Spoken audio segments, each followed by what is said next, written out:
Oh, tapi itu Injil apa tadi tuh kok Injil Filipus tuh emang ada itu ya keterangan kalau Yesus itu ya? Ya, nanti saya bacain Bu, sebentar. Aku tuh pernah dengar juga tuh yang dari Ustadz Kainama itu. Oh, Kainama. Jadi memang menikah ya? Tidak ditulis menikah, tapi kan kita bisa berpikir tradisi Yahudi itu sama Islam malah lebih ketat Yahudi, Bu. Jadi tapi memang kalau di Alkitab juga kan ada yang apa tuh yang membasuh sampai itu gitu kan? Pakai rambutnya lagi ya. Nah, gini, kalau mengenai peristiwa Yesus yang dibasuh kakinya, kan itu kan ngambil dari sini, Pak. Oke. Tapi kalau kita kembalikan ke tradisi Yahudi, seorang wanita yang bukan istrinya memegang laki-laki yang bukan suaminya, itu hukumannya rajam, Pak. Menurut Profesor Barbara Thiering yang meneliti dokumen Dead Sea Scroll, itu ada potongan manuskrip kecil segini, Pak, tulisannya Yesus berkata istriku.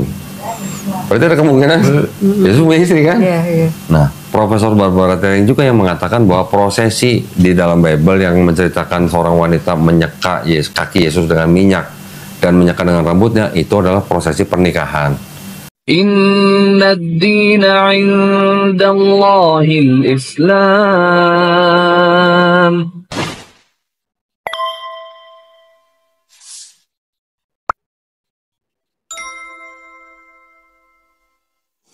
Wah, kok ngajak saya aja batal gitu? Udah pakai sarung. Udah pakai sarung.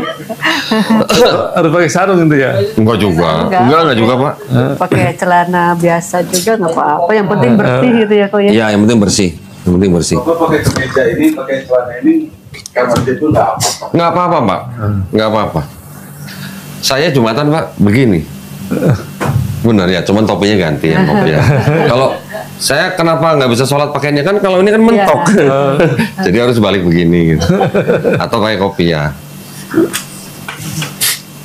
Yang penting apa namanya tidak memperlihatkan aurat, Pak. Kalau laki-laki kan auratnya lutut aja ya. Sampai pusar. Ini segini auratnya. Alhamdulillah ya, Pak ya. Ibu. Oh, tapi itu Injil apa tadi tuh kok Injil Filipus tuh emang ada itu ya keterangan kalau Yesus itu ya? Ya, nanti saya bacain Bu, sebentar. Aku tuh pernah dengar juga tuh yang dari Ustadz Kainama itu. Oh, Kainama. Jadi memang menikah ya? Tidak ditulis menikah, tapi kan kita bisa berpikir tradisi Yahudi itu sama Islam malah lebih ketat Yahudi, Bu. Tapi memang kalau di Alkitab juga kan ada yang apa tuh yang membasuh sampai itu gitu kan? Pakai rambutnya lagi ya. Nah, gini, kalau mengenai peristiwa Yesus yang dibasuh kakinya, kan itu kan ngambil dari sini, Pak. Oke. Tapi kalau kita kembalikan ke tradisi Yahudi, seorang wanita yang bukan istrinya memegang laki-laki yang bukan suaminya, itu hukumannya rajam, Pak. Menurut Profesor Barbara Thiering yang meneliti dokumen Dead Sea Scroll, itu ada potongan manuskrip kecil segini, Pak, tulisannya Yesus berkata istriku. Berarti ada kemungkinan Yesus punya istri kan? Iya. Nah, Profesor Barbara Thiering juga yang mengatakan bahwa prosesi di dalam Bible yang menceritakan seorang wanita menyeka kaki Yesus dengan minyak dan menyeka dengan rambutnya, itu adalah prosesi pernikahan. Menurut profesor itu. Tapi kan ternyata kan Markus cuma mengutip dari sini gitu kan. Kita abaikan. Terus di dalam Bible Yesus oleh muridnya juga, muridnya manggil Yesus apa? Rabi. Rabi harus kawin ya? Rabi harus nikah. Di dalam tradisi Yahudi, karena di dalam tradisi Yahudi, Pak, seorang anak usia 13 tahun buat laki-laki atau 11 tahun buat perempuan sampai usia 18 itu udah harus menikah gitu. Nggak menikah malah aneh gitu. Nah, nanti itu kan udah waktunya belajar, ada tahapannya, Pak. Nah, ketika seorang udah berusia 30 tahun, yang sudah belajar itu baru dia boleh mengajar orang banyak gitu. Itu sudah boleh disebut rabi. Ya, Yesus memulai pelayanan umur berapa? Kan umur 30 tahun, Pak. Nah, itu dia sudah waktunya ngajar. Tradisi Yahudi begitu. Dan kemungkinan besar dia pasti sudah menikah. Ini ada sebuah gospel, Pak. Ditemukan dalam kumpulan gospel-gospel yang ditemukan di, ini nama desa nih, Desa Nag Hammadi di Mesir. Ditemukan tahun 1945, setelah diteliti, diterjemahkan dalam bahasa Inggris, ada yang bunyi begini. Ini di dalam Gospel of Philippus kalau nggak salah, Philippo atau Philips. Nah ini dianggap adalah gospel dari kelompok Kristen Gnostik, Pak. Nah, Gospel of Philip nih. Ibu baca sendiri di sini. Maksudnya apa itu? Hah? Gnostik itu ya kelompok Kristen yang tidak menuhankan Yesus. Oh, yang nggak menuhankan Yesus. Berarti yang pertama nih berarti ya? Iya, bisa juga dianggap ini juga tulisan-tulisan orang-orang Kristen Basilidean, Pak. Kelompok Kristen Basilidean itu yang tidak percaya bahwa yang disalib adalah Yesus. Oh, mereka nggak percaya ya berarti ya? Yang disalib adalah Simon orang Kirene. Ibu pernah baca kan? Iya. Di 3 Gospel kan ada kan? Oh, yang mikul salib. Mikul terakhir ya? salib. Nah, ini gospel mereka ini. Nah, makanya Matius, Markus, Lukas, Yohanes menyebutkan Simon orang Kirene yang mengangkat salib. Tapi cuman Gospel Yohanes yang tidak menyebutkan Simon orang Kirene. Kenapa? Karena dianggap Gospel Yohanes itu ditulis untuk melawan kelompok yang ini. Ini macam di bibirnya berarti ya nih. Nah, Maria of Magdala. Ya, sering. Dan bukan cuma sekali dilihatnya, sering. Kalau sering, nggak usah sering, sekali aja udah dirajam kali. Nah ini ada gospel lagi, namanya The Second Treatise of the Great Set, Pak. Di sini diceritakan bahwa yang disalib itu bukan Yesus, tapi Simon orang Kirene, dan Yesus melihat itu dari jauh sambil tertawa. Iya, tertawa. Makanya aku juga pernah dengar tuh.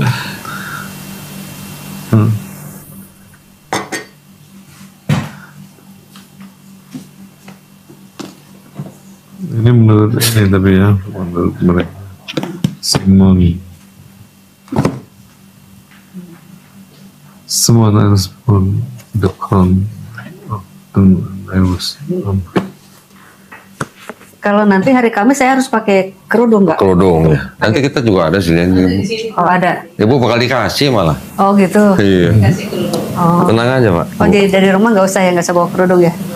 Kalau sudah ada boleh, nggak ada pun nggak apa-apa. Kalau ada nggak apa-apa sih. Oh gitu. Nanti malah ibu kita kasih mukena juga, kita kasih sajadah juga malah. Kalau yang tentang apa namanya cerita Ismail Ishak yang di Bible yang mau dikorbankan itu, apa sudah pernah dengar penjelasan saya belum? Iya. Sudah kan? Ya, memang Kronologinya ternyata itu ya apa? kita kan lihat pada saat dia diperintahkan ada di Berseba. iya Berseba, terus baliknya ke Berseba lagi. Berseba lah. Terus kan ada seperti bilang, wah si apa Suditan itu ngomong memang kan dia bilang bisa aja dia ngambilnya katanya dari apa namanya dia cerita dari belakang katanya. Saya jadi tadinya nggak ngerti jadi ngerti nih maksudnya apa kalau dia kan ceritanya dari Iya. tapi dia nggak cerita dari depan dari belakang. Apa saya benar juga katanya. Tapi memang aku juga pikir benar juga kenapa perintahnya ada di Berseba terus kembali ke Berseba kok yang dipersembahkan kok Ishak bukan ini. Sedangkan Sarah matinya di Hebron. Iya. itu Terus itu Abraham mendatangi. Iya. Berarti waktu kembali ke Berseba berarti Abraham pulangnya salah bawa anak kali. Ya, siapa yang bilang waktu habis ngobrol katanya Apa tuh yang Andre tuh? Oh, Andre Tunggal. Iya. Oh, iya iya. kan wah dia pinter aja katanya dia bilang katanya. Tapi kan Andre Tunggal tidak membantah perkataan saya. Enggak, dia bilang Malah dia bilang saya kontradiksi karena saya malah mempercayai Alkitab. Bukan saya mempercayai Alkitab, saya sedang menceritakan kronologi di Bible yang tidak masuk logika. Bukan saya berarti percaya. Ya saya percaya sama tetap Quran lah. Ngaco aja tuh Andre Tunggal. iya dia bilang wah pinter juga katanya dia. Pintar juga tapi nggak reaksi, nggak ini ya, nggak jawab ya. Dia tuh ngomong sendiri tuh. Iya. Monolog dia. Itu udah 2 kali Pak saya ajak dialog Pak, nggak mau dia Pak.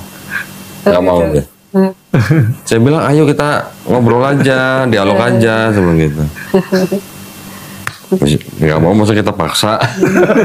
Sebelum kodon di naik sekarang, saya duluan bahas Nabi Ibrahim di YouTube saya. Tuh. Oh gitu. Jadi penelitiannya, saya nelitinya sama kayak kodon dari ayat-ayat itu tentang Ishak yang dibawa tuh umur 2 tahun masa Ismail digendong sama. Iya, itu juga. Ya, itu aneh kan? juga itu. Terus dibuang ke semak-semak udah gede kok. Udah gede dibuang. Umur istilahnya itu diteliti gitu. Sampai mikir dia. Aneh. Nah, nggak mungkin nih. Anak tunggal kan cuma istilahnya sebelum ada Ishak. Oh gitulah ceritanya kan dicampur-campur saya pikir. Ini kalau misalnya nggak mungkin Ishak yang dikurbankan, pasti Ismail. Ya kalau itu kronologis ya, dari kronologis. Umur bedanya berapa tahun, terus diteliti. Baru saya berani ungkapin di YouTube. Banyak yang respon. Nggak, biasanya kan suami atau istri yang masuk Islam salah satu. Ini berdua, alhamdulillah. Cuman yang lucu cerita itu juga ya, penciptaan itu. Oh iya. Apa juga masa apa namanya gelap dan terang tapi bulan sama mataharinya belum. Iya. Kan jadi itu kayak bikinan manusia ini apa bukunya nih kan. Betul. Masa Allah nggak pinter ya kan? Jadi baru halaman pertama tuh Pak. Iya. Itu halaman pertama. Nah, saya mau kasih lihat Bapak ini bukti ya Pak ya, ini bukti nih bahwa memang ada kayak semacam apa ya upaya gitu lah Pak. Atau saya kasih yang bahasa Inggris saja harusnya.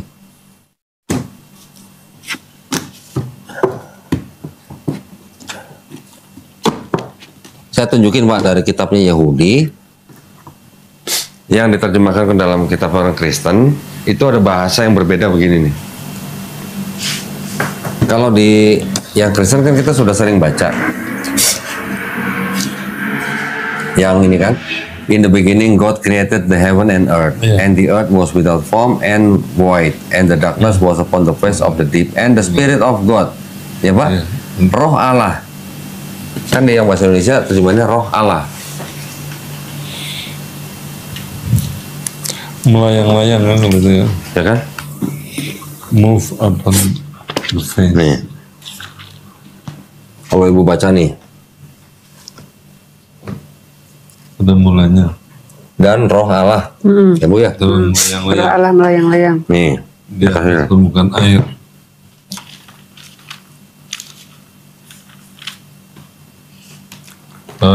Awalnya mirip Pak, awalnya Pak. In the beginning of God creating the heaven and the earth. When the earth was astonishingly empty, with darkness upon the surface of the deep, and the divine presence. Beda nggak Pak? Divine presence sama Spirit of God. Ini kan Roh Allah gitu. Ini kan Spirit of God, Indonesia jadi Roh Allah. Kalau Divine Presence kira-kira apa Pak artinya Pak? Kehadiran ilahi. Beda ya. Sama nggak dengan Spirit of God? Divine Presence ya. Divine Presence, kehadiran ilahi. Memang kata yang dipakai di sini itu berasal dari kata bahasa Ibrani itu ruah Pak. Ruah itu arti bisa ruh, bisa angin, bisa kuasa, bisa kehadiran. Oh, kehadiran juga bisa. Bisa. Mereka mengartikan divine presence, tapi kalau Kristen mengartikan Roh Allah. Kenapa mengartikan Roh Allah? Karena Trinitas. Oh, karena ada Allah itu Roh. Roh Kudus. Kristen kan juga mengatakan bahwa Tuhan itu adalah Roh. Makanya kita harus menyembah dalam Roh. Ya kan? Nanti ada ayat lain, iblis juga roh. Oh iya, roh juga. Berarti Tuhan serupa sama iblis gitu tuh gimana? Sama, ciptaan berarti. Karena ada Trinitas, makanya mereka menerjemahkan dengan Roh Allah. Ini divine presence. Kehadiran Allah. Kalau yang apa namanya yang ada disebut malaikat itunya, nama malaikat yang kami itu kita. Yang kita. Itu Kejadian 1 ayat 26. Tapi di ininya itu Bu yang hijau. Nah ini nih. Di sininya ada nama, katanya ada nama malaikatnya. 26. Oh, yang ada malaikatnya tuh di Mazmur 82 ayat 6, Pak. Bukan di penciptaan.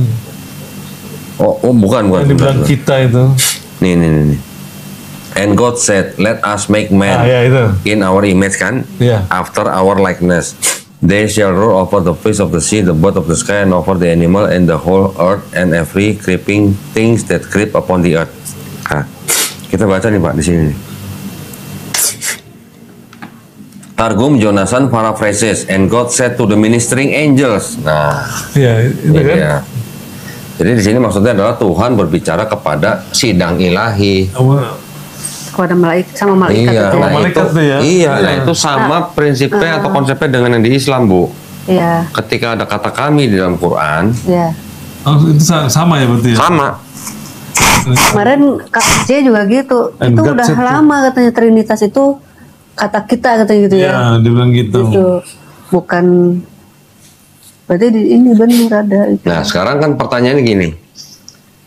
Kita PL-nya Kristen kan berasal dari sini. Iya. Ini yang nulis kan bukan orang Kristen. Iya. Ini yang nulis kan orang Yahudi. Fotonya ini Yang punya otoritas untuk menafsirkan ini siapa? Gitu. ini fotonya semua, jadi aku cuma kasih tahu ayatnya ini. Ini soalnya kemarin pendetanya ngomong gitu. Jadi ini aja. Yang baik ini sama ini boleh.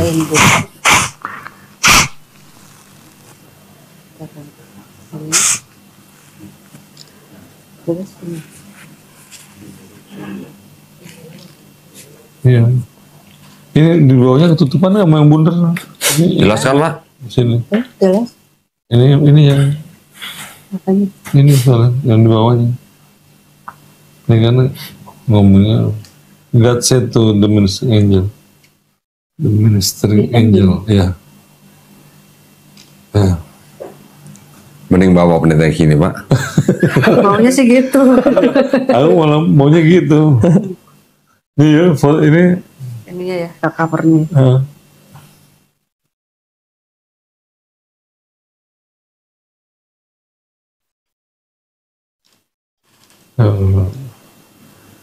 Tanah. tanah. Udah. Udah. Itu di alasannya apa, ayat Tritunggal itu. Iya, itu memang proyeknya Kristen, Pak. Selain daripada kita, terus ada roh, itu ya itu, upaya mereka gitu. Kalau Jadi di Islam kan bukan roh ya. bukan, kita sebutnya zat, Bu. Zat pakai D ya, Pak ya. Pakai D ya? Bukan Z loh, Pak. Kalau zat itu kan materi, Iya, materi. kalau ZAT. Kalau kita sebutnya zat itu artinya pribadi, person, essence gitu, Pak. Nah, justru malah pernah ada kesalahan dalam Bible yang menyebutkan Allah itu adalah zat, ZAT, Pak. Jat. Ada. Coba yang ini Kalau masih- tulisnya itu. terjemahan lama itu, tapi coba di sini pakai terjemahan apa ya? Ini saya punya Bible nih, Pak. 1916 nih. Udah. Ini saya belinya pakai tender, Bu. Oh ini. Lawan tender saya LAI. Saya dapat ke saya nih. Zat kok. Hah? Yang Tuhan itu adalah zat. Iya. Apa di situ kan? Nggak tahu, makanya gue mau cek nih. Ibrani 1 ayat 3 apa? Apa Ibrani 3 ayat 1 ya?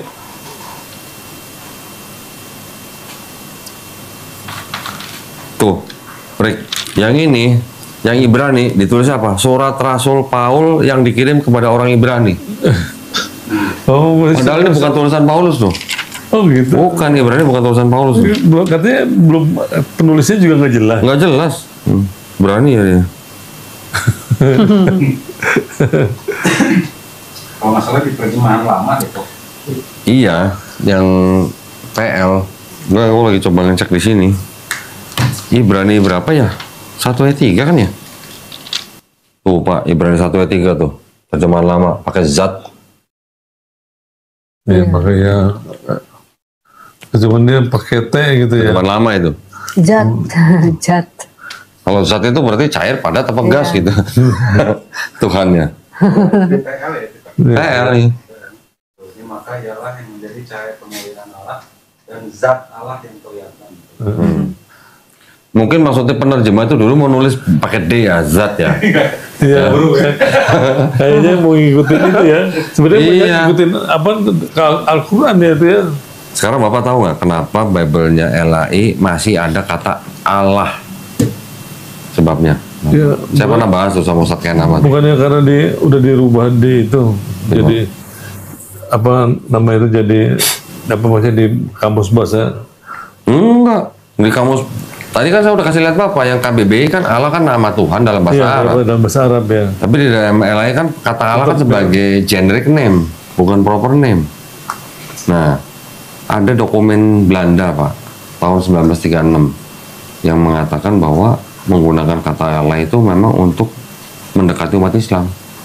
Oh, karena memang awalnya niatnya itu ya. Untuk penginjilan. Jadi ada pepatah begini, kalau kita mau menebang sebuah pohon, kita harus menggunakan kapak yang gagang kapak itu dari pohon itu gitu. Ya itu kata Allah itu Pak. Jadi kayak yang bilang itu, jadi kalau pakai yang lain nggak laku katanya. Ya. Ya karena kan Islam di Indonesia kan mayoritas banyak. Kan itu kan pasti menggiurkan kan Pak buat Kristen. Jadi mirip-mirip ya. Kan aslinya memang Theos ya.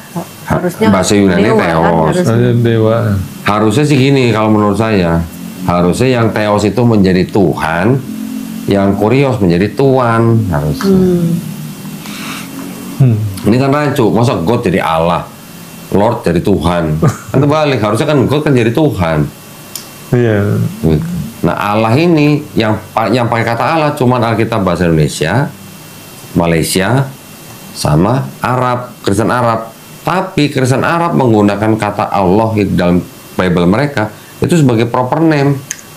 Oh, beda ya. Ini ada kamus Pak, kamus bahasa Arab tuh yang menyusun pendeta Louis Makluf. Di situ disebutkan Allah itu adalah Ismu Al-Zat Al-Wujud, nama daripada pribadi yang ada dan selalu ada. Nama itu namanya ya. Namanya. Kalau ini bukan nama, jadi generic name. Jadi masing-masing agama punya Allah Tuhan namanya. Iya. Punya nama. Kalau Kristen kan Tuhannya namanya Yesus. Kenapa nggak pakai nama Yesus aja gitu? Allah adalah nama Tuhan dalam bahasa Arab. Ada sih Pak pendeta yang jujur. Harusnya Bible nggak boleh pakai kata Allah. Allah adalah nama Tuhan orang Islam gitu. Itu namanya pendeta Sulistio. Pendeta Yakub Sulistio di Temanggung. Yang itu ya. Itu dia jujur itu. Yang di Surabaya ya, bukan. Di Temanggung ya. Temanggung apa Wonosobo gitu. Yakub Sulistio ya. Bahkan dia pernah menuntut ke LAI. Oh ya, akhirnya dia bikin itu sendiri ya. Sinode sendiri jadi. Iya. Tapi ditolak akhirnya sama pengadilan karena yang nuntut perorangan, harusnya lembaga. Nggak tahu yang nuntut dia atau orang lain, tapi dia jadi saksi ahlinya gitu. Kalau nggak salah gitu. Iya, udah senior banget sekarang Ustaz pendeta Yakub itu. Umur 80 lebih kayaknya.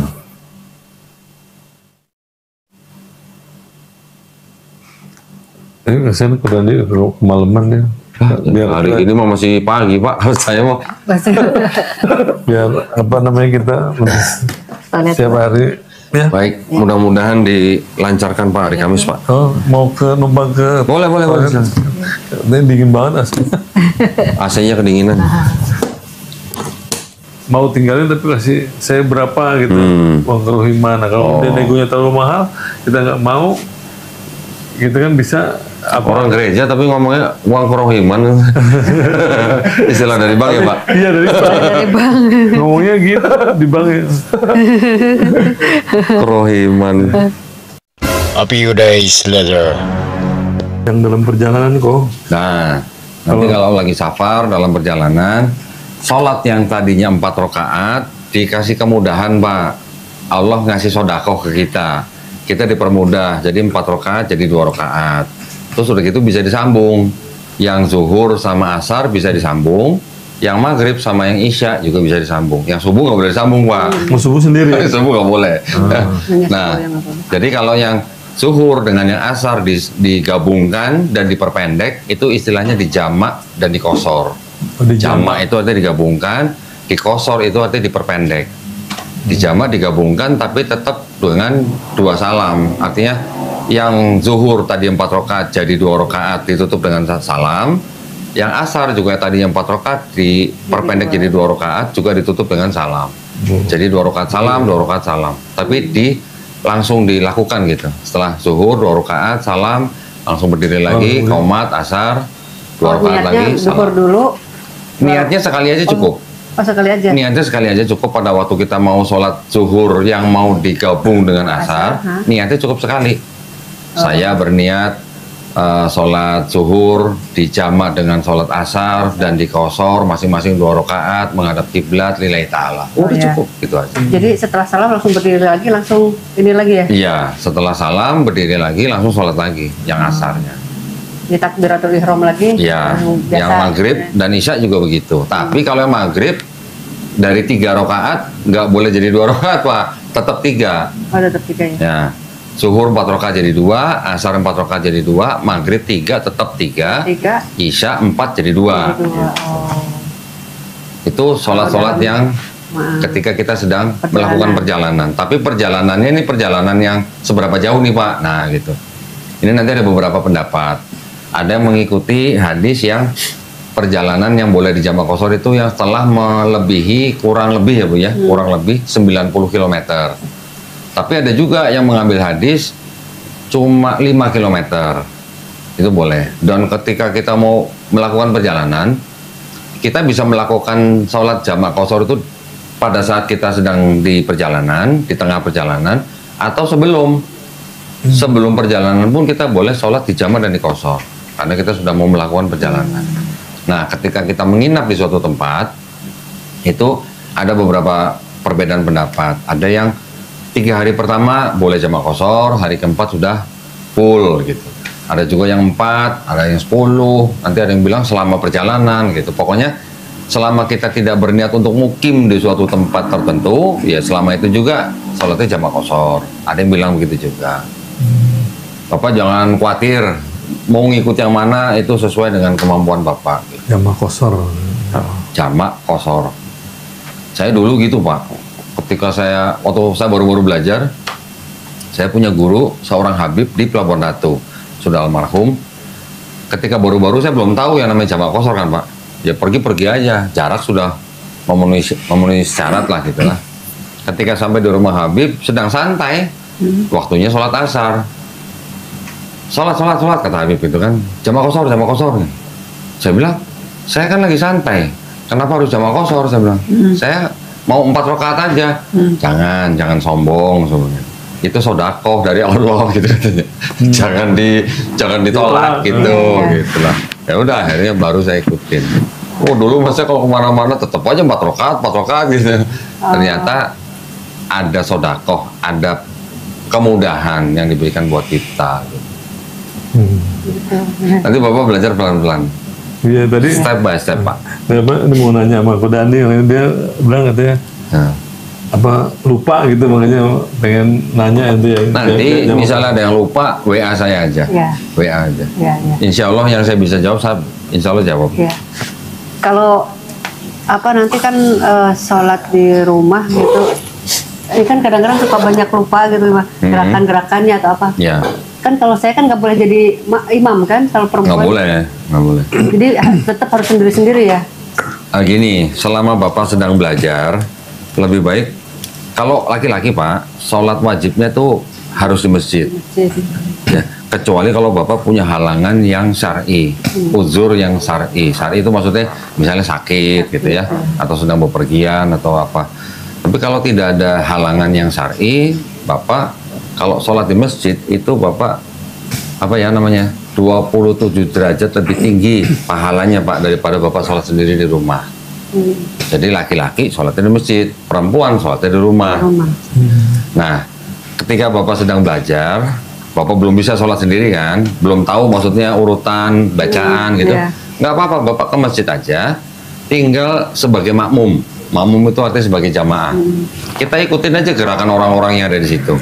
Setiap gerakan yang ada bacaannya, kalau Bapak belum hafal bacaannya, Bapak cukup sebutkan subhanallah, subhanallah, subhanallah. Cukup. Kalau Bapak belum hafal bacaannya. Itu berapa kali kalau di semampunya Bapak aja. Oh, gitu. Selama imamnya baca gitu. Selama imam baca kita. Ya, nanti kalau imamnya sudah Allahu Akbar memberitahukan gerakan berikutnya, Bapak tinggal ikutin aja. Ketika sedang sujud. Gitu ya. Ya, ketika sedang sujud juga baca aja subhanallah aja. Oh, jadi tapi dalam hati, Pak. Pada saat tiap gerakan tuh ada itunya ya, ada doanya ya. Ada doanya dan ada bacaannya. Ada bacaannya. Tapi dalam hati ya, Pak. Jangan yang lain nanti diam Bapak teriak sendiri jangan. Subhanallah sendiri. Iya, dalam hati aja. Artinya gini, Pak. Bapak mengucapkan pakai bibir yang bergerak. Tapi suaranya hanya bisa didengar oleh kuping Bapak.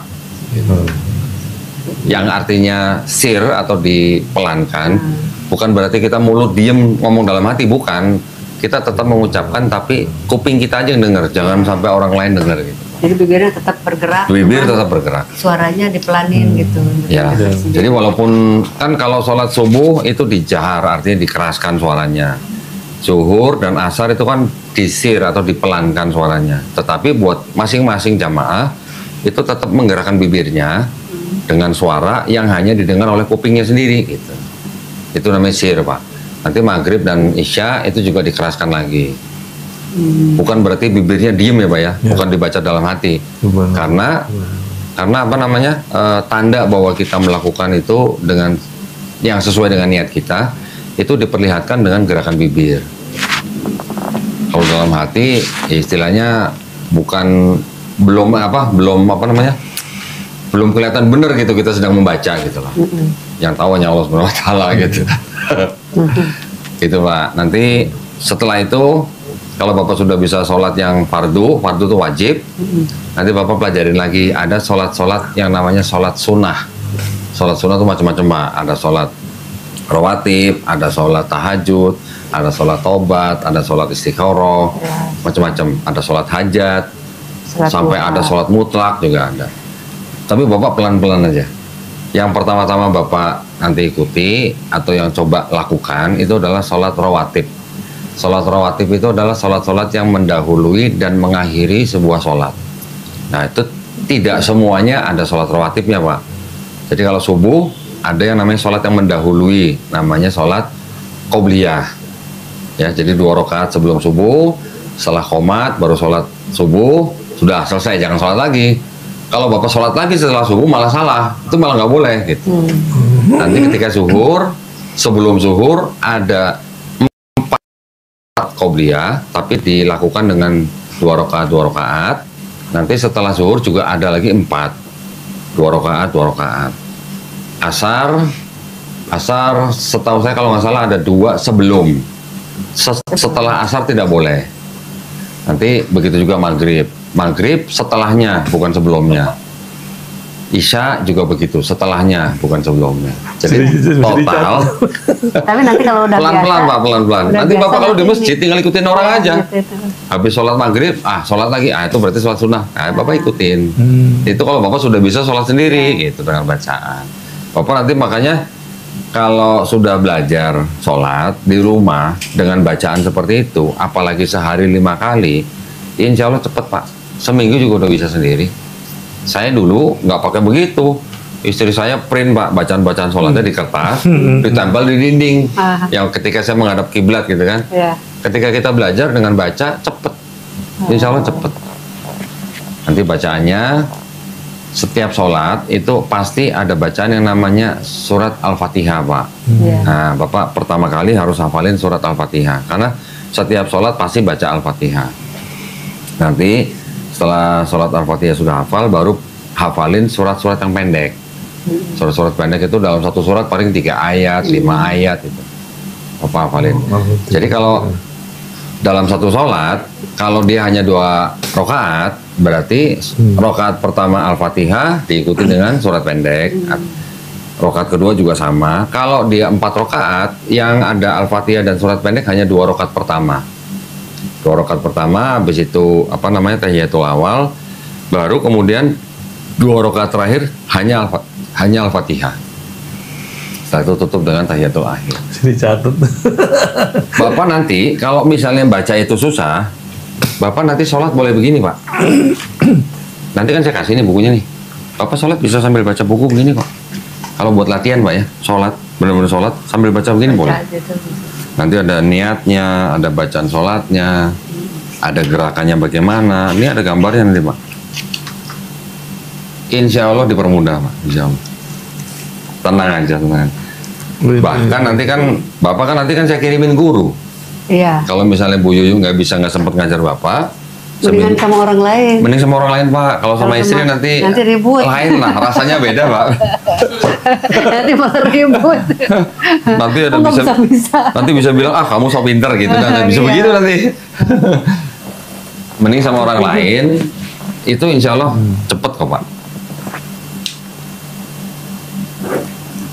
Kalau Bapak sudah hafal surat Al-Fatihah, insya Allah sampai kita dipanggil Allah tuh kita pasti hafal terus, nggak akan lepas itu.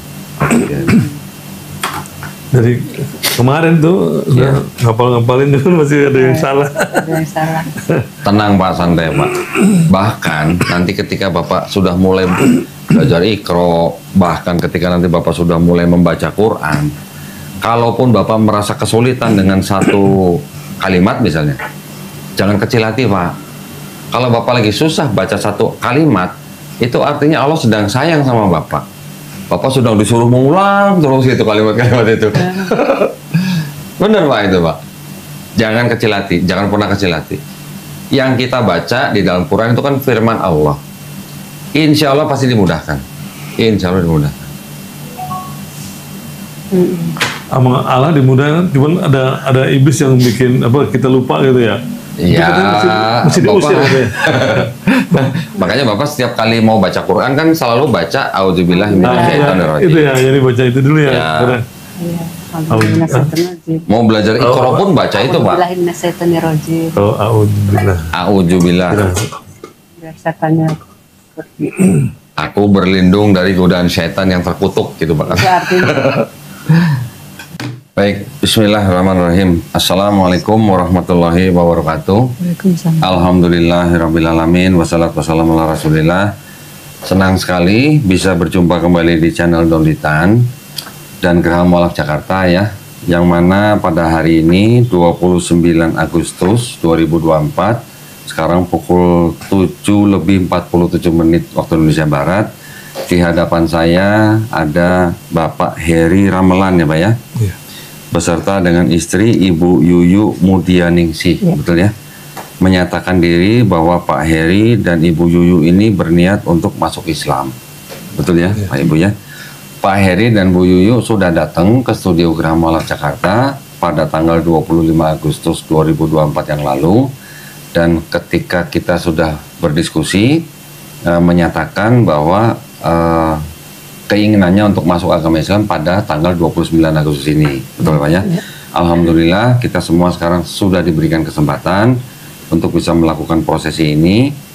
Kami malah sudah siapkan sertifikat buat Bapak Ibu. Nah ya kan karena sudah diskusi, sudah menyatakan keinginan, jadi kami sudah siapkan supaya nanti Bapak tidak perlu tunggu-tunggu lagi ya sertifikatnya. Nah ini adalah surat pernyataan memeluk agama Islam. Ini untuk yang Pak Heri dan ini untuk yang Ibu Yuyu dan Pak Heri ya. Nah, nanti kita ingin mendengarkan Bapak dan Ibu masing-masing membaca surat pernyataan memeluk agama Islam ini. Namun ketika nanti sampai kepada dua kalimat syahadat ini, nanti biar saya yang tuntun Bapak, ya saya yang tuntun Ibu. Yeah. Nanti setelah itu baru Bapak kacamatanya lupa. Oh kacamata. Terima kasih ya.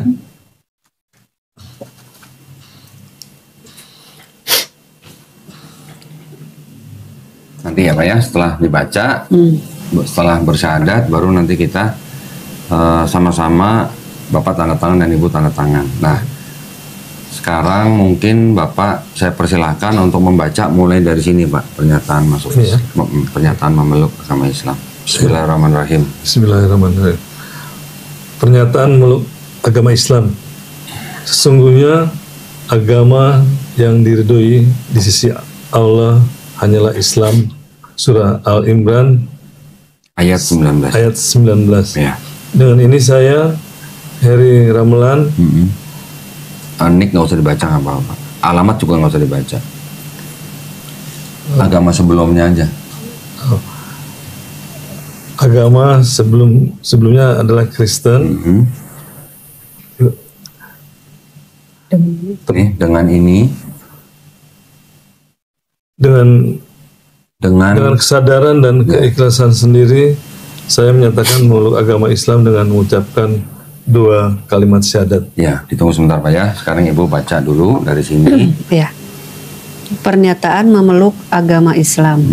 Sesungguhnya agama yang diridhoi di sisi Allah hanyalah Islam. Surat Al-Imran ayat 19.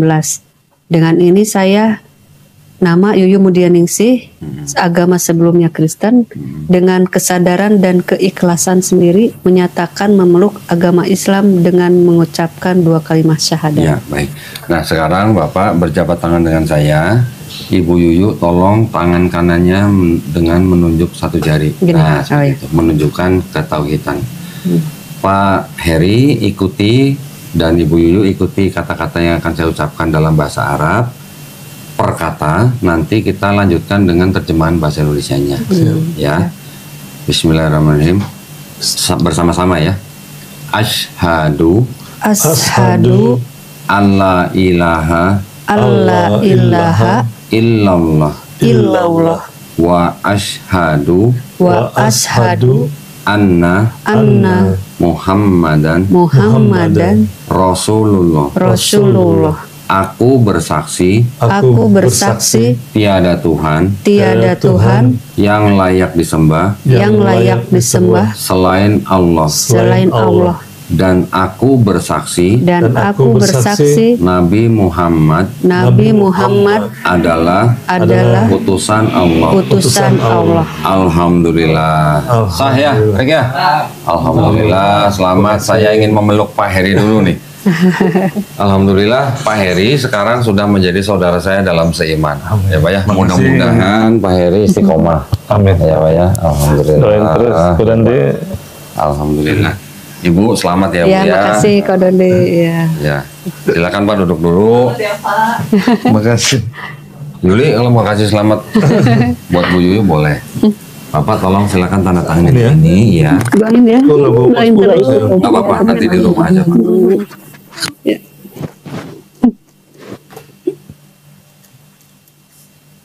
Ya, namanya boleh tulis Pak. Alhamdulillah. Akhirnya, Ya. alhamdulillah. Keren bener ya. Silakan Ibu tanda tangan. Nanti di rumah Bapak tinggal tempel foto Bapak aja sama Ibu ya.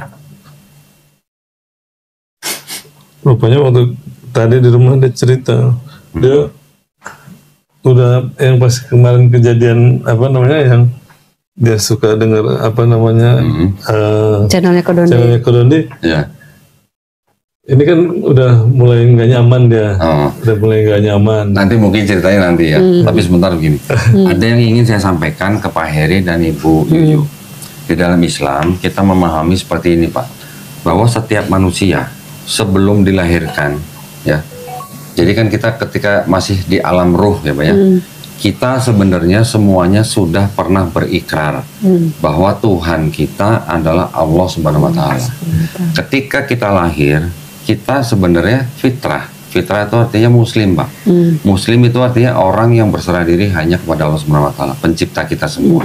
Nah, ketika nanti orang itu besar, dia mungkin menjadi Yahudi, Nasrani atau Majusi, itu karena orang tuanya, ya. Nah, mungkin ketika dewasa seperti Bapak dan Ibu Yuyu ini sekarang sudah mendengar tentang Islam, bahkan sudah menerima Islam, dan bahkan alhamdulillah pada malam hari ini sudah memeluk Islam. Pak Heri dan Bu Yuyu ini sebenarnya bukan pindah agama, tapi kembali ke fitrah manusia Pak. Fitrah sebagai manusia yang hanya bisa berserah diri kepada Allah Subhanahu Wa Taala. Ya. Dan perlu saya sampaikan, ini sangat penting buat Pak Heri dan Bu Yuyu, bahwa ketika seseorang yang bukan Islam, dia memeluk Islam, seperti Pak Heri dan Bu Yuyu sekarang, dosa-dosa Bapak, dosa-dosa Ibu, dari mulai akil balik sampai hari ini dihapuskan Pak. Insya Allah. Insya Allah Pak dihapuskan. Tetapi kebaikan yang Pak Heri dan Bu Yuyu pernah lakukan juga dari mulai akil balik sampai hari ini tidak dihapus Pak, tapi tetap dicatat sebagai pahala kebaikan. Insya Allah ya Pak ya. Alhamdulillah. Mudah-mudahan Islamnya Pak Heri dan Islamnya Bu Yuyu insya Allah baik. Ya, nah itu yang ingin saya sampaikan kepada Bapak. Ini adalah sebuah kabar gembira buat orang-orang yang baru masuk Islam. Dan untuk itu saya ingin memberikan, ini ada buku petunjuk sholat. Satu-satu ya biar nggak ngiri ya Bu. Di sini juga sudah ada ya? Belum. Belum. Oke, sekalian. Nah, ini saya sudah siapkan juga. Ini berarti buat Ibu Yu sama Pak Heri beda dong isinya. Nanti Pak Heri dikasih mukena, bingung kan? Nah, yang ada mukena berarti buat Ibu Yuyu, ya. Wah, yang buat Pak Heri nggak ada sarungnya ya? Oke, nanti kita susulin Pak sarungnya. Ini ada sajadah Pak. Nah, ini nanti di dalam sajadahnya juga ada bacaan sholatnya. Tapi yang penting Bapak bisa belajar dari sini. Iya. Quran habis ya? Yo. Quran masih habis ya? Waduh, masalah. Mohon maaf Pak, Qurannya sedang habis. Iya, Bu. Nanti kita kirim ke rumah ya Pak ya. Ini sementara itu saya kasih dulu. Ini buku Iqra Pak. Nah, ini buku yang legendaris nih Pak. Ya, Bapak nanti seperti anak SD lagi ketika mulai belajar ini. Tapi jangan kecil hati Pak. Insya Allah mudah. Ya, ketika dilakukan dengan istiqomah, insya Allah mudah. Saya berikan kepada Bapak Ibu ya. Dan mohon maaf Pak, sebelumnya tidak mengurangi rasa hormat kami buat ke Pak Heri dan Bu Yuyu. Orang-orang yang baru masuk Islam itu adalah orang-orang yang termasuk salah satu dari 8 kelompok yang berhak menerima zakat. Nah, kami juga ingin memberikan zakat ini kepada Bapak Ibu. Tolong jangan dilihat jumlahnya Pak, ya. Tolong diterima aja dengan baik. Terima kasih. Ya, kami hanya melakukan amanah nih Pak nih. Ibu tolong diterima Ibu ya. Terima kasih.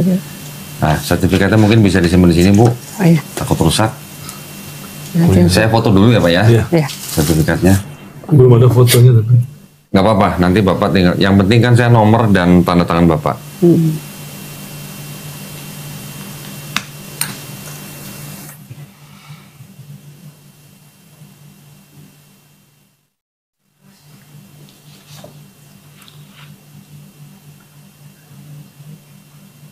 Alhamdulillah. Saya masukkan ke dalam sini. Ada itu nggak kalau ada kegiatan apa lagi? Kalau yang baru masuk Islam Apa? Apa pengajian? Kajian. Ada Kajian. Iya, maksudnya kalau untuk orang yang baru masuk Islam itu ada. Nanti kan dikirim ke rumah, ada orang. Ada kegiatan apa enggak? Itu selain yang datang ke rumah untuk Ada. Oh, ada juga ya. Insya Allah ada. Insya Allah ada. Nanti insya Allah kita kabarin Bapak Ibu ya. Kalau kita ada acara kita pasti undang. Iya. Insya Allah. Ya ini saya serahkan Bapak, ini saya serahkan Bapak. Terima kasih Kodani. Sama-sama kami juga mengucapkan selamat. Mudah-mudahan kita semua sekarang yang sudah kembali ke fitrah, mudah-mudahan kita semuanya istiqomah. Istiqomah itu artinya konsisten. Ya. Dan insya Allah mudah-mudahan kita semua nih Pak, kita semua nanti husnul khotimah. Husnul khotimah itu artinya mati dalam keadaan baik atau mati dalam keadaan Islam. Itu yang kita harapkan ya Pak ya. Alhamdulillah, saya senang sekali kita sama-sama berharap dan berdoa kepada Allah Subhanahu wa taala. Mudah-mudahan kita dijadikan golongan manusia yang mengikuti apa yang sudah diturunkan Allah Subhanahu wa taala melalui Rasulnya, dan juga insya Allah mudah-mudahan kita menjadi golongan manusia yang menyaksikan keesaan Allah Subhanahu wa taala. Ya, Pak ya.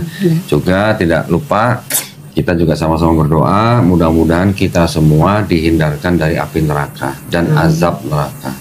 Ya, itu hanya yang permohonan kita yang paling basic yang bisa kita minta kepada Allah Subhanahu wa taala. Itu aja ya Pak ya. Nanti setelah ini kita bisa ngobrol-ngobrol lagi. Nah, saya tadi masih penasaran nih yang semalam di gereja gimana? Mungkin kalau lebih santai Bapak bisa duduk di sini ya. Baik. Makasih ya, sama-sama. Saya juga terima kasih banyak buat Bapak Ibu ya. Nah, sekarang waktunya Pak Heri cerita nih. Saya penasaran bener apa yang dibicarakan Pak semalam Pak di gereja. Iya, waktu pas sebenarnya kita datang gitu kan. Aku datang sama istri, cuman jam 9 pagi kita kan janjian 9 pagi, kita pas tepat waktu datang jam 9.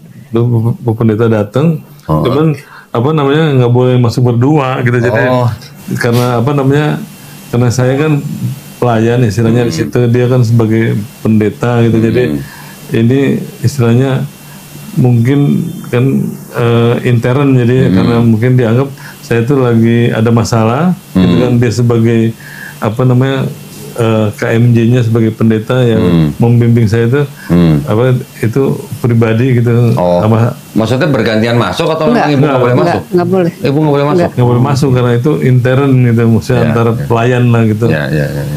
Gitu, cuman ya pada saat masuk itu bicara dia udah, jadi dia bilang gini apa, saya tuh berdoa tadi pagi katanya, dia bilang dia berdoa tadi pagi, apa yang mesti saya sampaikan sama Pak Heri katanya, dia bilang gitu sama Tuhan gitu. Dia bilang dia sumpah katanya, saya pendeta katanya, saya apa namanya, dia bilang jawabannya tadi pagi percuma katanya ngomong sama Pak Heri katanya, karena dia udah punya jawabannya. Dia cuma untuk memuaskan apa namanya, apa nafsu hati.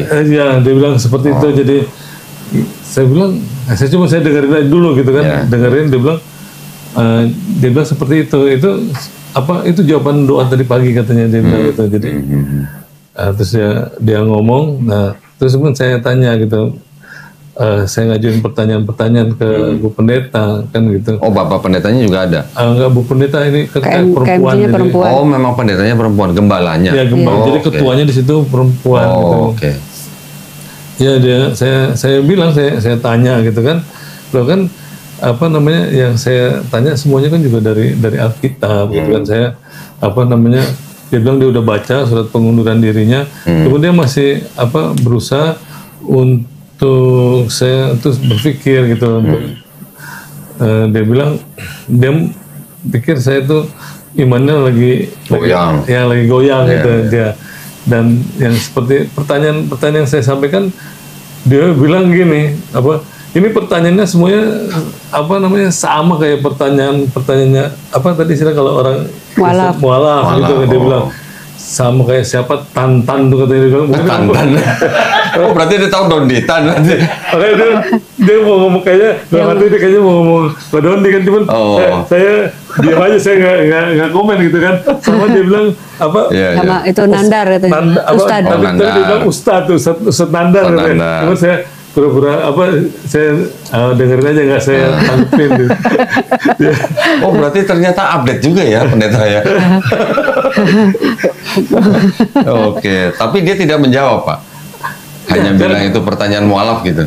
Ya dia mungkin saya bilang apa yang pertanyaan itu, saya kan ayatnya yang saya minta, saya bilang ya saya juga apa namanya, Bu Pendeta coba jelasin ke saya. Kan di Alkitab kan jelas apa firman Tuhan itu nggak boleh ditambah-tambahin, nggak boleh dikurangi. Saya bilang. Sedangkan kalau Bu Pendeta apa namanya baca sejarah, Bu Pendeta pasti tahu lah gitu kan. Bilang Kristen apa namanya Ortodok Ethiopia 81 kitab, ya kan. Ortodok ya 78 ya. 78 ya. Terus Katolik ya kan 73, Protestan 66. Nah sekarang kok bisa 25 kitab dari itu kan firman Tuhan juga, Bu Pendeta. Saya bilang, kok bisa hilang itu aja, saya bilang. Kan harusnya kan nggak boleh kalau secara apa namanya, secara kalau kita firman Tuhan yang udah kita baca kan nggak boleh. Harusnya itu kan firman Tuhan juga, terus kok bisa kita anggap yang 66 aja yang benar ya kan. Dia bilang gini apa ya, karena yang lain tuh contohnya kayak gini lah, itu istilahnya kayak umpamanya adat Batak gitu, itu masukin, nah itu kan sama kita nggak cocok gitu, jadi nggak sejarah gitu ya. Nah, istilahnya seperti itulah dia bilang. Cuman kan nggak mungkin 25 kitab isinya itu semua kan. Dan dalam hati saya bilang ya udahlah, cuman Bu Pendeta ini apa namanya, kalau menurut saya harusnya kalau namanya firman Tuhan udah ditulis gitu kan, apapun nggak boleh jadi alasan gitu. Kalau menurut saya gitu ya. Karena begini Pak, mohon maaf saya potong nih Pak. Dari kitab-kitab yang ditolak oleh denominasi lain, contoh ya, surat Esther atau kitab Esther, yang ada sebagian surat Esther yang ditolak, tapi di dalam kitab yang mereka pakai juga ada surat Esther, tapi isinya berbeda Pak, tambahan lah yang ini. Itu ditolak gitu, padahal sama-sama Esther gitu katanya. Nah, kalau memang itu dianggap bukan firman Tuhan, lah yang ini Esther dari mana, ini Esther dari mana gitu maksudnya. contoh itu Pak. Kalau itu aku nggak tahu, makanya aku nggak bisa. Kalau tahu gitu pasti aku omongin saat itu. Oh, oke. Nah itu jadi catatan kita juga nanti. Oh, jadi esternya beda itu ya? Iya, sama-sama ester, tapi kalau yang ditolak itu adalah bisa dikatakan mungkin tambahan lah gitu ya. Tapi yang di dalam kitab yang Protestan ada kitab Ester gitu. Yang di Deuterokanonika dan yang ortodok dan itu juga ada esternya juga Pak. Sama-sama Ester gitu loh. Jadi kenapa yang Ester ini dianggap firman Tuhan, yang Ester ini bukan firman Tuhan gitu. Iya, iya. Gitu. Iya, itu saya bilang kan alasannya kan jelas, saya di situ saya bilang bahwa saya ngundurin diri karena saya kan sebagai penatua itu harus menjaga kemurnian ajaran. Sedangkan ajaran itu kan maksudnya Bu Pendeta kan yang di dalam Alkitab ini kan saya bilang. Sedangkan saya tahu bahwa itu banyak ayat sisipan saya bilang kan. Dia bilang tapi beda katanya, dia bilang yang dimaksud ayat sisipan nggak boleh nambah kurangi itu. Kalau ini kan untuk memperkuat gitu kan dia bilang seperti itu, cuman ya jadi saya bilang ini kayak jadi pembenaran kan gitu kan, padahal namanya udah bilang nggak boleh ya nggak boleh lah kalau di dalam firman kan harusnya kan gitu ya dan dia kalau menurut saya gitu udah nggak boleh ngurangin, tapi dia bilang kalau dulu kan dia bilang sejarah Kristen kan Bapak tahu banyak ajaran sesat juga kan, iya saya tahu, dia bilang itu memang ada. Nah ini kenapa ayat ini keluar katanya nggak boleh ditambah, nggak boleh dikurangi, karena pada saat itu banyak ajaran sesat, makanya kenapa ada kanonisasi Alkitab. Saya bilang kenapa yang di kanon itu kan juga Bapak Gereja, saya bilang kenapa yang Injil-Injil yang murid-muridnya Yesus yang agama yang bahasa Ibrani malah nggak dipakai, ini yang bahasa Yunani, saya bilang begitu. Gitu kan. Ini kalau yang saya baca, saya bilang ini juga lonem, saya bilang ini juga, dia nggak mau ngakuin kalau itu tidak diketahui yang menulis. Dia bilang percuma saya jelasin soalnya Pak Heru udah punya jawaban semua, katanya dia bilang kan gitu. Dia bilang seperti itu. Jadi bukan gitu, maksud saya justru Bu Pendeta harus meyakinin saya gitu bahwa saya itu salah gitu. Maunya saya kan begitu kan, Kodandi kan. Tapi dia ngomongnya seperti itu terus, jadi kayak kalau dia bilang percuma jelasin karena Bapak sudah punya jawaban semua, berarti dia sudah tahu bahwa yang akan dia jelasin sudah pasti bisa dibantah sama Pak Heri gitu ya. Iya, jadi dan kelihatannya kalau begitu jawaban dia itu sangat standar Pak. Iya, standar dalam arti hanya berdasarkan tradisi gitu.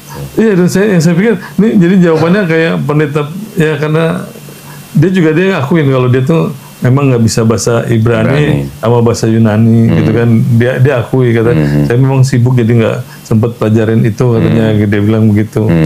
Dia akuin, cuman nanti saya kasih ke pendeta, ada dosen saya katanya bisa yang bisa bahasa Ibrani. Jadi saya dirujuk lagi. Terus saya bilang kan dirujuk, udah kayak pasien aja dirujuk. Tapi di situ ada pendeta kita yang dokter juga, cuman dia udah pensiun. Dia bilang sama itu aja, nanti saya coba deh saya juga penasaran juga, karena dia waktu itu kan udah jawab pertanyaan saya yang masalah Tritunggal, dia kasih yang Yohanes 1 Yohanes 5:7. Yang Tritunggal mah 1 Yohanes 5:7-8. Ya, 7:8. Ya. Itu kan sisipan dia kan saya udah bilang itu sisipan, makanya dia pakai yang kejadian ya kan. Yang kita itu. Untungnya kita kan udah dapat dari Kodoni itu yang udah difotoin itu. Saya kasih lihat itu.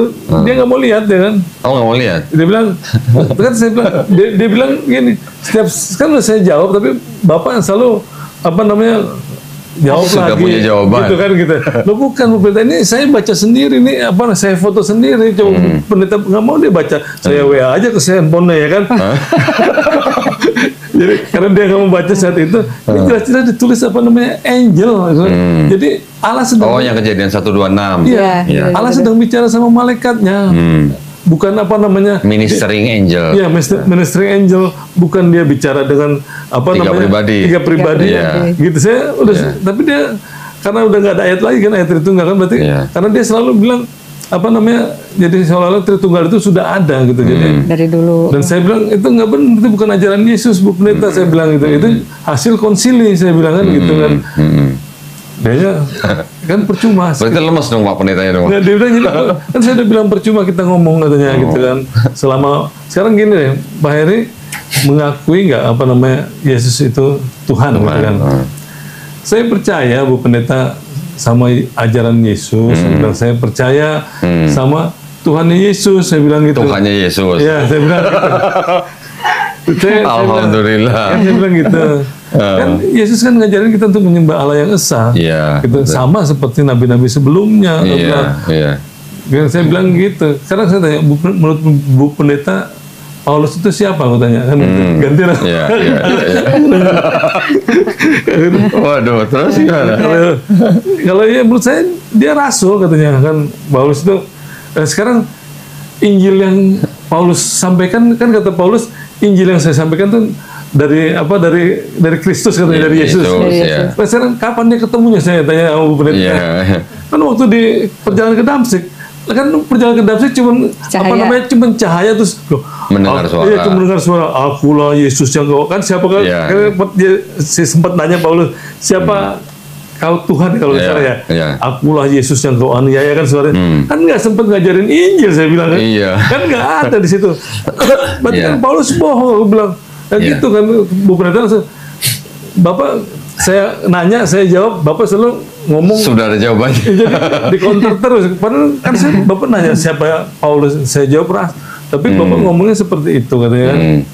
Tapi kan memang benar Bu Pendeta. Kapan Yesus ngajar Injil pada Paulus kan nggak pernah sama sekali. Dan Paulus juga pernah bilang ada di firman kan bahwa dia ngajarkan Injil tuh mau benar atau bohong ya kan? Aku bersukacita. Aku bersukacita, ya. Filipi itu Filipi. Itu kan jelas sudah nggak benar Bu Pendeta, itu si Paulus, aku bilang kan gitu.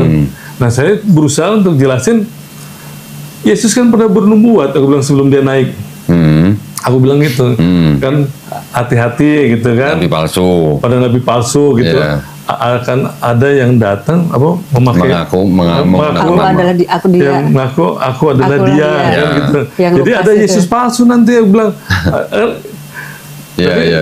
Gitu, dan Yesus bilang dia akan datang kembali sebagaimana dia naik, berarti dengan tubuh dengan seperti dia naik dengan tubuh, jadi bukan dengan suara itu. Jadi sebelum saya belum sempat jelasin semuanya, dia tuh udah ngomongnya udah gitu kayak nggak mau dengar saya jelasin gitu. Padahal saya mau jelasin bahwa Yesus kan udah sampaikan dulu pesan kepada muridnya sama nubuat. Kan kalau nubuat pasti kan harus terjadi kan gitu. Benar nggak Dandi? Nah, tadi saya mau nanya gitu kan. Nah, nubuat ini cuman karena dipotong ngomongnya soalnya dia kayak nggak mau dengerin, jadi saya nggak sempat nanya ke situ. Pendetanya nggak ngomong gini, Pak. Ini yang pendeta saya atau Bapak gitu.